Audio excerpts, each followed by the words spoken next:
เสียงบ่สบายดีและสวัสดีพ่อแม่พี่น้องเด้อวันนี้ก็มาพบมาพอซองแม่นางอ้อคือเก่าเด้อวันนี้ก็แม่นางอ้อไปงานดองเบาค่ำพ่อแม่พี่น้องเอ้ยตัวเด็กจะบ่าวจะเช้านี่เย็นเบียร์ให้กินเด้อพ่อพี่น้องเนาะบ่าวรอเนาะ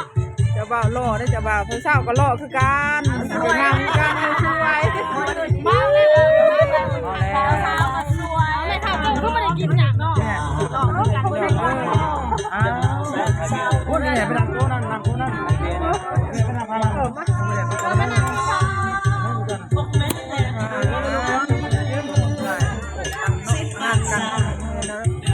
ทางนี้ก็บ่าวยังเด้บ่าวมีซื้อบ่าวมีซื้อเลยเอายกขึ้น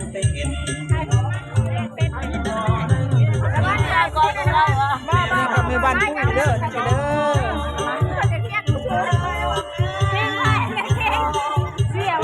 อยกนี่แม่ลูกนายกมาไล่เป็นโจกคนเขาในแล้ว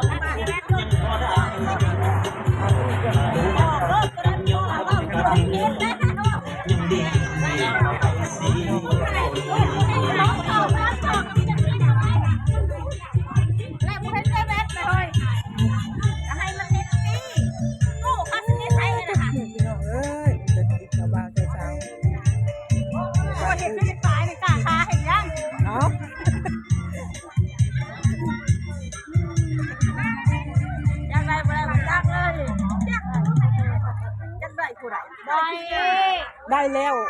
ท่านได้ลูกท่านได้ไม่เอาค่ะนี่ลูกท่านนี้เอา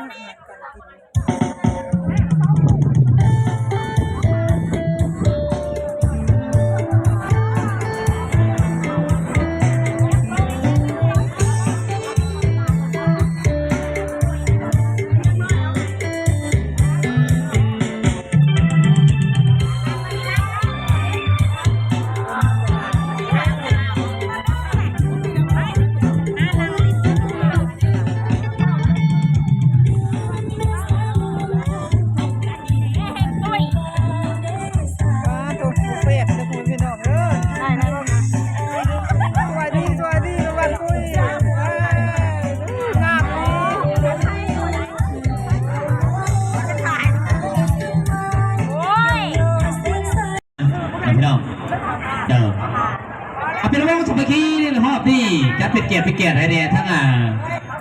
พี่น้องเขาเนาะทั้งทานสั้นเนาะสมาคมเวียดนามทานไฟเถื่อนก่อสร้างพี่น้องเนาะเดี๋ยวประจำบ้านดอดปลายแล้วก็ติดตามไปด้วยอีกทั้งทาน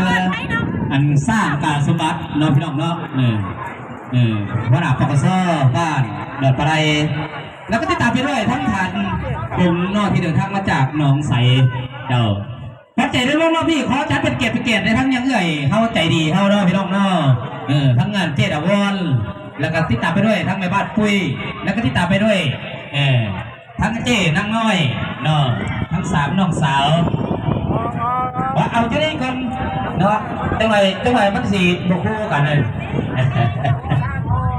เนาะเพราะว่าระบบเขายังมีหลายอยู่แล้วพี่น้องเนาะ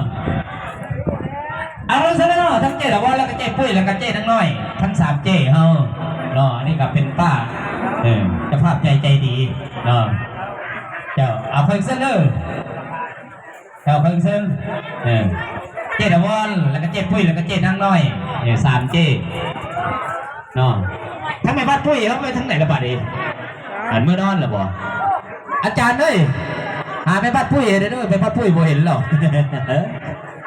เนาะเอาเพิ่งเส้นเนาะไปบ้านปุ้ยเขา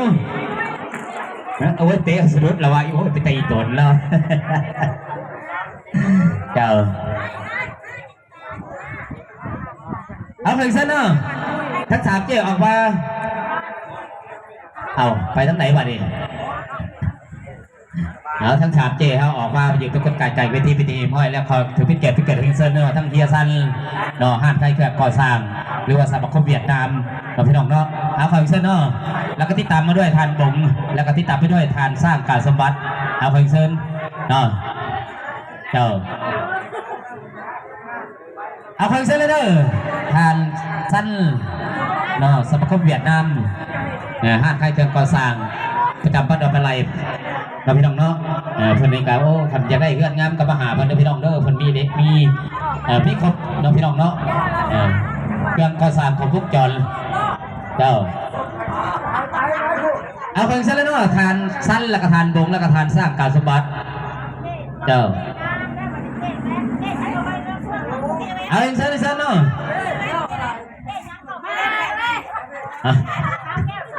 หลงบอลบ่เอาทั้งเสนอเอาทั้ง3ท่านออกมาควงเอาคุกป้อนหรือว่าขวัญใจของคนเป็นทีมห้อยแล้วก็ขอเลี้ยงเซินบรรดาแขกประธานแขกกิ้งแขกทรายหนังในโต๊ะได้ตังนะพี่น้องนประกอบส่วนบทสื่อน้ำกันเป็นระบบสมัครฮอบดีเนาะสำหรับอันนักข้องขอนักข้องอันกิติประศักดิ์ประจำบ้านดอนปลายเนาะพี่น้องเนาะเพิ่นสิมาได้คำควรต่างคนต่างสั้นพันว่าเนาะอาจารย์ที่บอร์ดเฮ้ยเนาะต่างคนต่างซ้ำ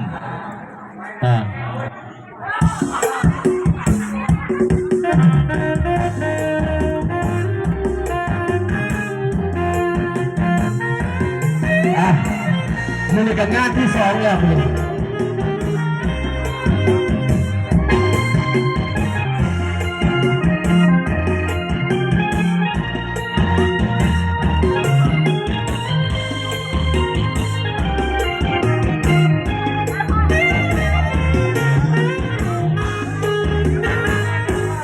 มีแฟน2 คนสับสนบนวายเลยมีทาง2 เส้นให้เดินสิเดินทางแต่โดนทางอาจจะเต้น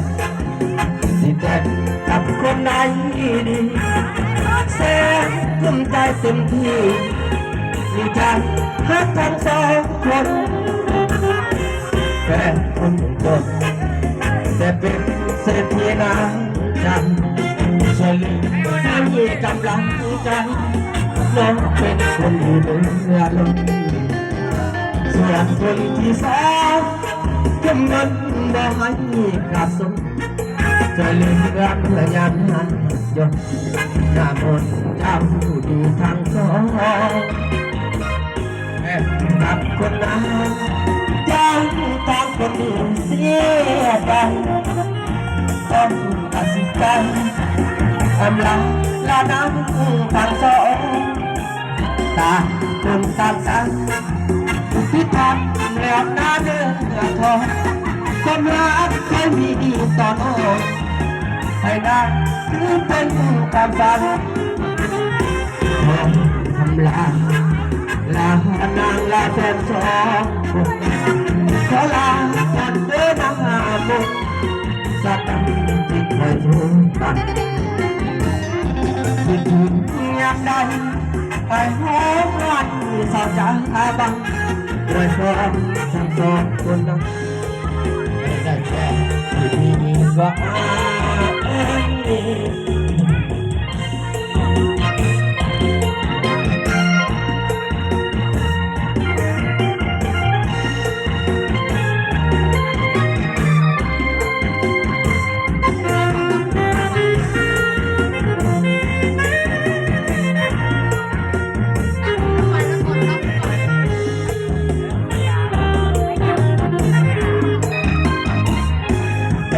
กับคนนั้นยังทางคนนี้เสียใจต้องตัดสินใจอำลาการน้ำทั้ง2ตาคนตาใจที่ทำแล้วน้ำมือหัดรอความรักไม่มีต่อโลกให้ได้ถือเป็นความฝันลานางลาแฟน2 คนขอลาก่อนเดินหาคนรักนั้นไม่ค่อยถูกมาแล้วบ่เพลงเนี่ยแหละบายแล้ว